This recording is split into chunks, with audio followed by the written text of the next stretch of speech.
इस वक्त हम मौजूद हैं फाजिलपुर के चक लस्सा में और एक बहुत ही गमगीन ख़ानदान हमारे साथ मौजूद है। आबिद हुसैन, उनकी अहलिया बारिशों में, सैलाब में इनके ख़ानदान का एक फ़र्द इस दुनिया से चला गया। घर में जो कुछ था वो सैलाब की पानी की नज़र हो गया। इनसे बात करते हैं, जानते हैं कि इन पर क्या बीती जब सैलाब का पानी इनके घर की जानिब आया और ख़ास तौर पर इनका माजूर बेटा जो छत गिरने से और दीवार गिरने से इस दुनिया से रुखसत हुआ, तो उस वक्त बेबसी का क्या आलम था। आबिद साहब अस्सलाम वालेकुम, क्या हाल है? खैरियत है? ठीक ठाक। ये पहले बारिश की वजह से पानी आना शुरू हुआ आपके घर में या सैलाब का पानी? पहले तो बारिश शुरू हुई है। हाँ। पानी है पहाड़ी इलाके था। हाँ, कोसलमान तो जी जी। हाँ जी। ये सड़क नाल लगा रहा है कि पानी बधेंदे रह गए, हर की पानी बिल्कुल काबू है। शाम के टाइम पानी लुड़िया है, बस हर की है मड्डी छड़ी कढ़न पै गया। वो निक्का जा उबाल कनवा गया उसा, वो कंधी दा डिग्गी है वो तलवा गए। जे तक जल्दी कढ़ेंदे रह गए उस पानी के हर की अपनी है जाके मड्डी है कढ़ाने से भजाने दुकाने डे ओडे पानी का जोर आया, जल्दी जल्दी उनसे दफनाते। दफना भी दिया? हाँ जी। कहाँ दफन किया? ये हजन शादी छोटे नदी है, बड़े नदी है। आधा में फौजी बनता, यही स्कूल पढ़ता पिया। जिया मोहम्मद तारिक ना हाथ ये तो इतना सोने तो बीमारी थे हालात चाहिए थे हालात है। मैं ये बेचार छोटा छोर हूँ को कटे नहीं रह गया, जो तो अभी बाने को संभले रह गया। माल को मैं ही को सामान सामान में खोज के ना, हाँ मैं अपने पोत्र को जती में थम रहा पानी पता नहीं गा आगे। तो माजूरी बाद में हुई फिर? जी एक्सीडेंट पढ़ी तो किताब में चाहिए दा इथे राज पर सड़क ते एक्सीडेंट था वस्ती सौ कने सैलाब आगे वाला हाँ कोई किथा निकता गया, कोई किथा निकता गया। मेरी शादी बुढ़ी मां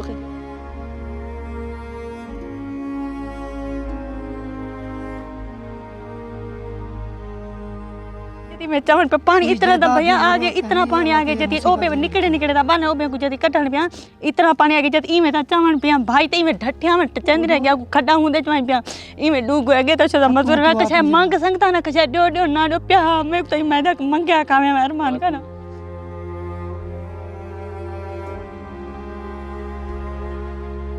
और तो गिरा के मैं बुरा जाने कहीं नहीं दिंदा कहीं का कोई देखे न बंदा कोई कसे न बंदा। तेरा फाजिलपुर के राजमपुर जामे तक शर्म का नहीं मैं आखन बंदा चल चल कर हेल किसी की आदत पकाएंगी मैं के भैया मेरी आदत का नहीं पिनन में कर दी मैं आप मेहनत कर दे खनिया मेरी मशीन ही कपड़े सी बना ली अच्छा का नहीं भैया बच्चा हम जाएंगे न देगड़ी गीते तो हुंदे बच्चे कर बेड़ मंगण आ गए वाला पैसे नहीं बचे ही को मैं के तगारी तमन वाला तगार ते ये वाला लाग पैस काम ए मशीन जागन घाज में टुकी ने गेरा लिहान सब मदद करे सो सारी थी जा बने ये साली ठिकाना बने ये कोई मदद मिले कई साधु आपने 5 मरले जमीन दे आमने ना ता बेहतर गाल मुताजी का अदा कोई कहीं ना गानी। आप देखें कैसे कैसे खुददार लोग इस वक्त हाथ फैलाने पे मजबूर हो गए। हाथों की उंगलियां कटी हुई हैं लेकिन इसके बावजूद वो बताती हैं कि आज तक किसी के सामने उन्होंने हाथ नहीं फैलाया।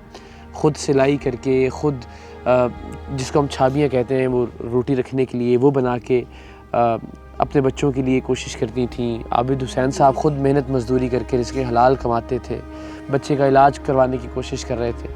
लेकिन बदकिस्मती से अब ये हालत हो गई है कि अब इन समेत बहुत सारे ऐसे लोगों को जिनको हम सफ़ेद कॉलर लोग कहते हैं, जिनको हम सफ़ेद पोश लोग कहते हैं, जो बहुत खुददार थे, लेकिन अब इसके सिवा कोई चारा नहीं है कि वो लोगों के सामने हाथ फैलाएं खाने के लिए, अपनी रोज़मर्रा ज़रूरियात के लिए।